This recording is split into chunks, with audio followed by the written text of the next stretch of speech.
Let's now solve these tasks together. And let's of course start with task number 1.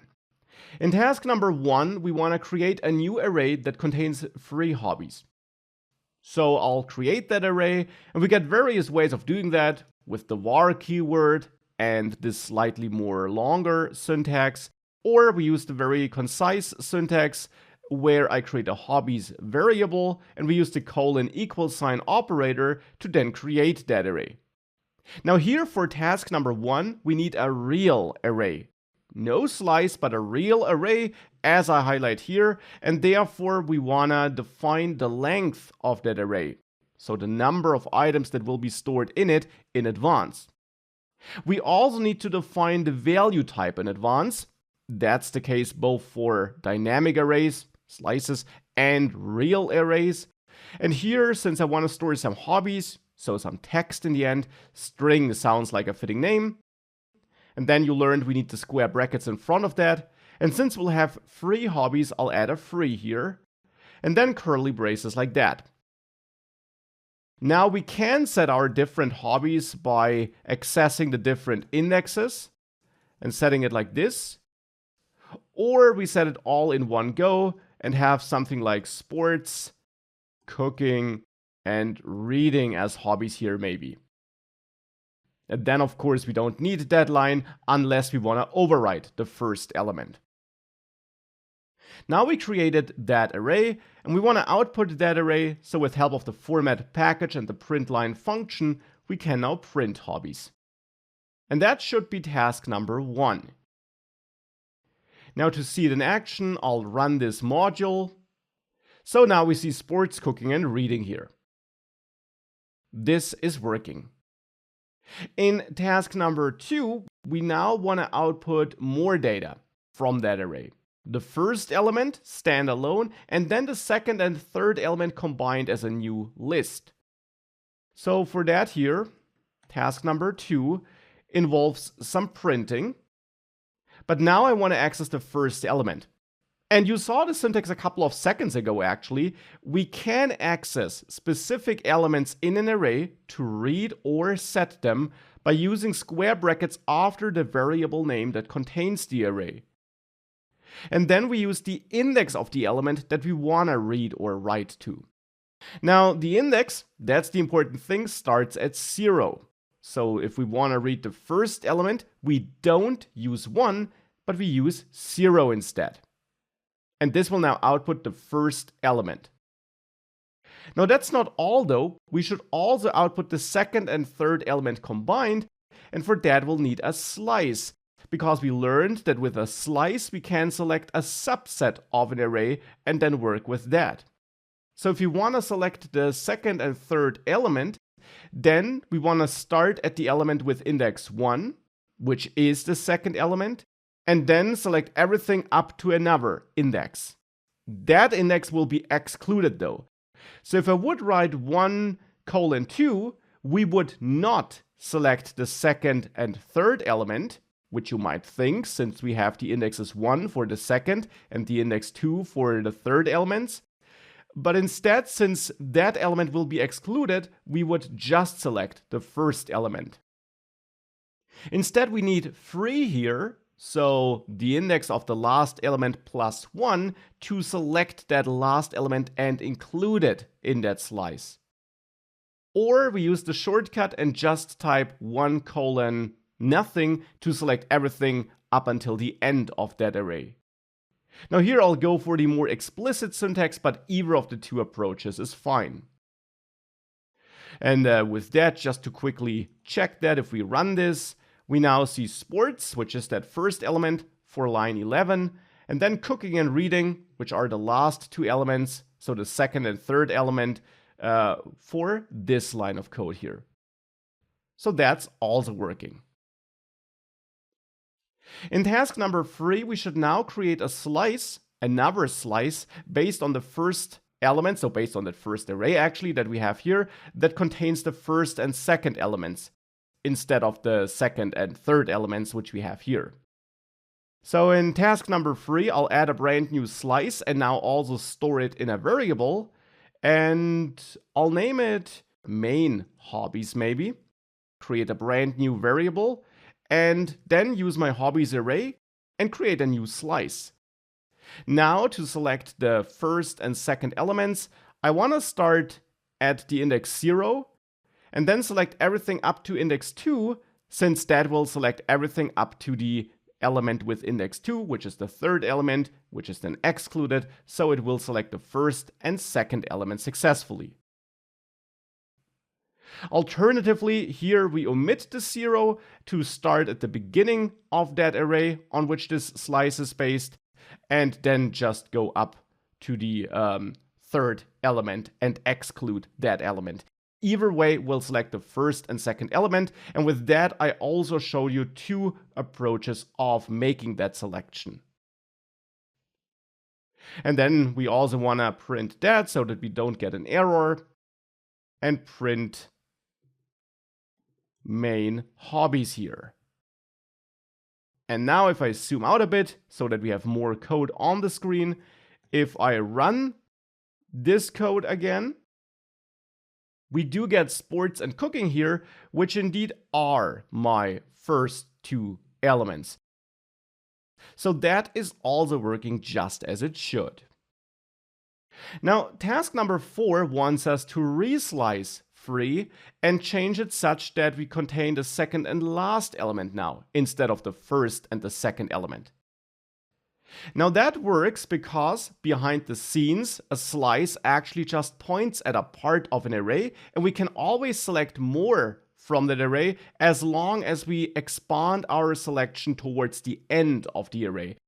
Towards the beginning, that's not possible. And as a in-between step, we can actually again print the capacity with the cap function of main hobbies. And what we'll see when I do that, and I run this code, is that that capacity is free even though main hobbies only contains 2 elements. It's free because the array on which it's based actually has 1 extra element after that last element that we select here when we build that slice. And again, as I mentioned, extending the selection towards the end after we already have a slice is always possible. So we can reassign a value to main hobbies. Hence, I'm not creating a new variable here. I'm using an existing one, and I actually reassign based on my existing main hobbies slice, and we want to create a slice that gives us the second and last element.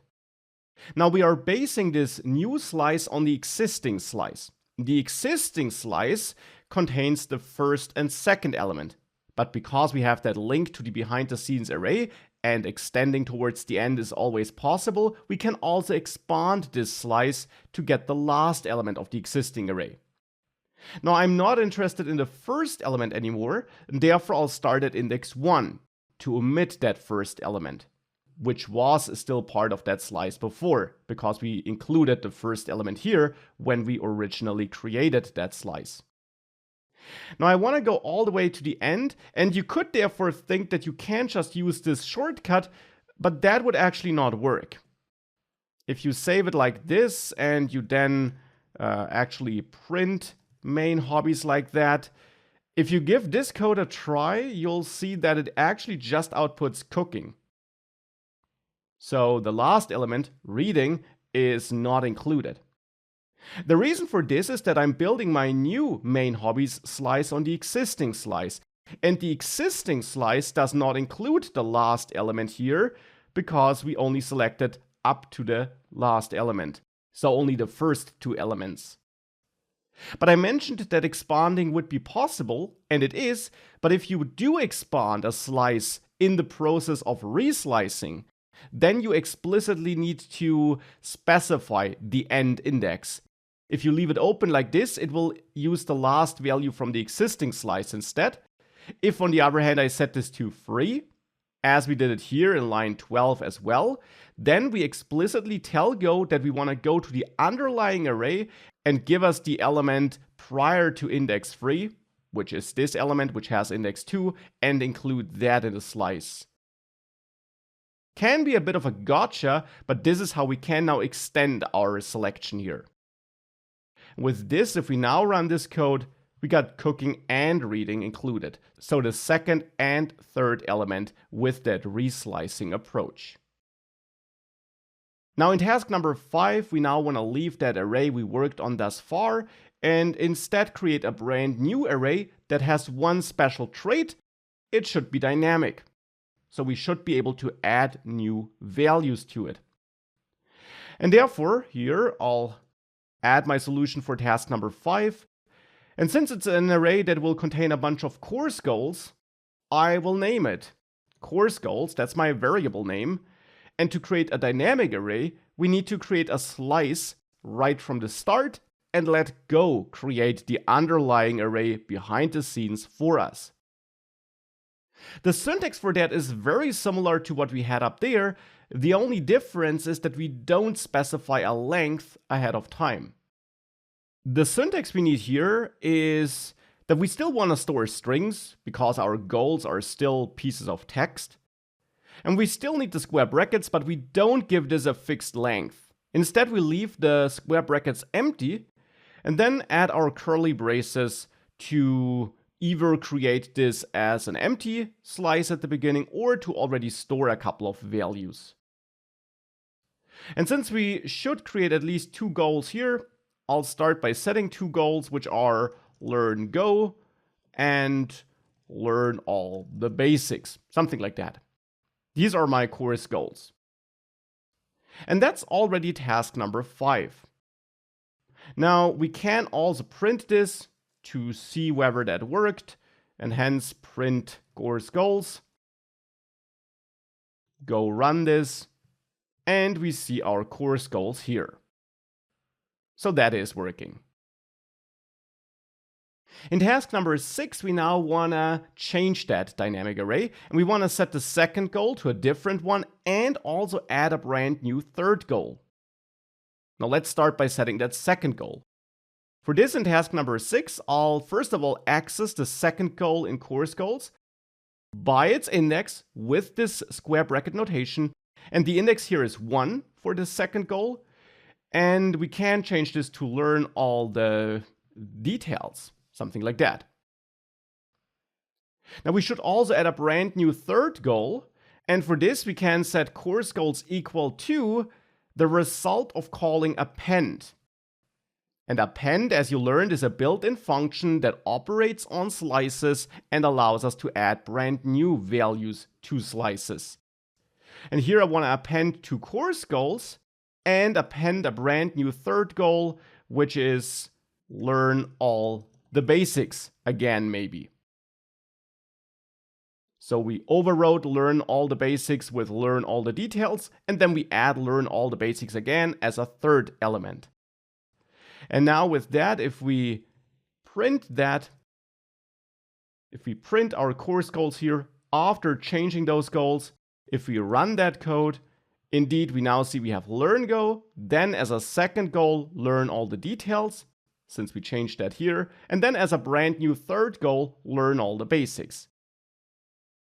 And as explained, behind the scenes, Go did create a brand new array for us, basically ditch the old one, and bind this slice to that new array. That all happens behind the scenes for us. We don't have to worry about it. Now in task number 7, I now got a bonus task here that involves a struct. A product struct. And therefore we first of all need to define this struct. So maybe here, right at the beginning of the file, I'll define my product struct as we learned it, give it an ID, which is maybe a string, a title, which might be a string, and then a price, which could be a float.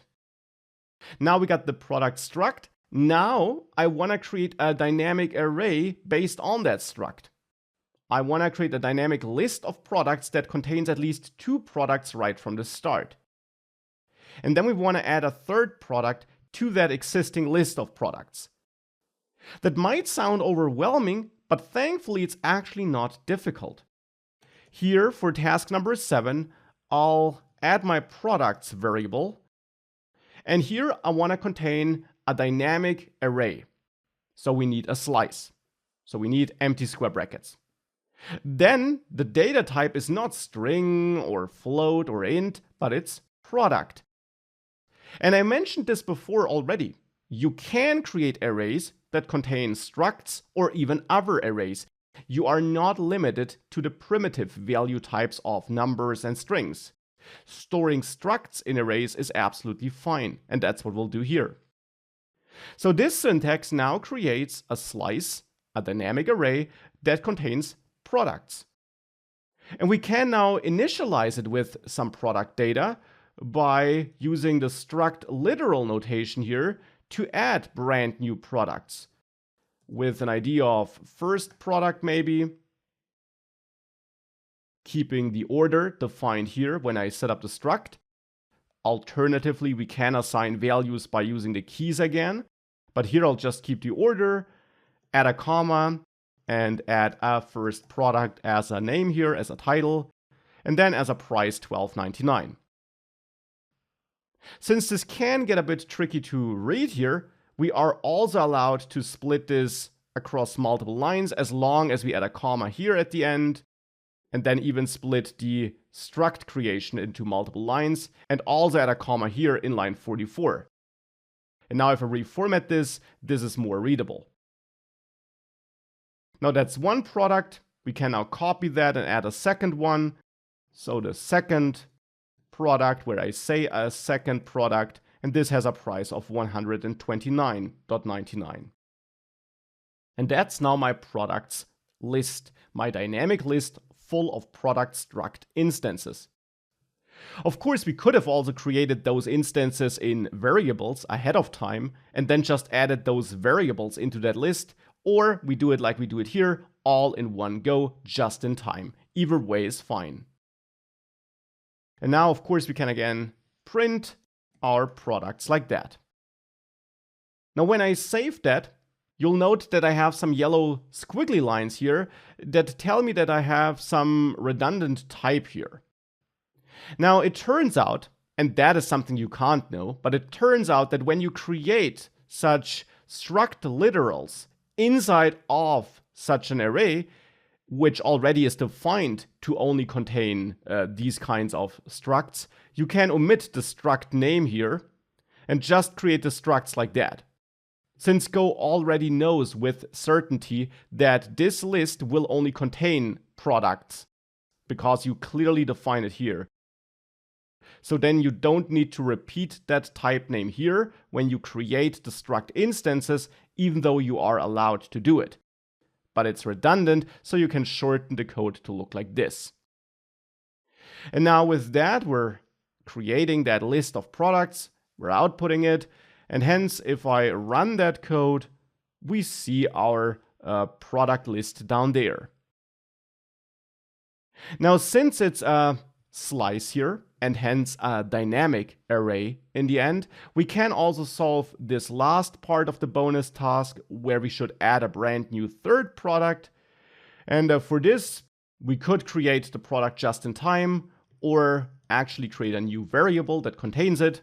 This is up to you, where I create my product with that struct literal notation.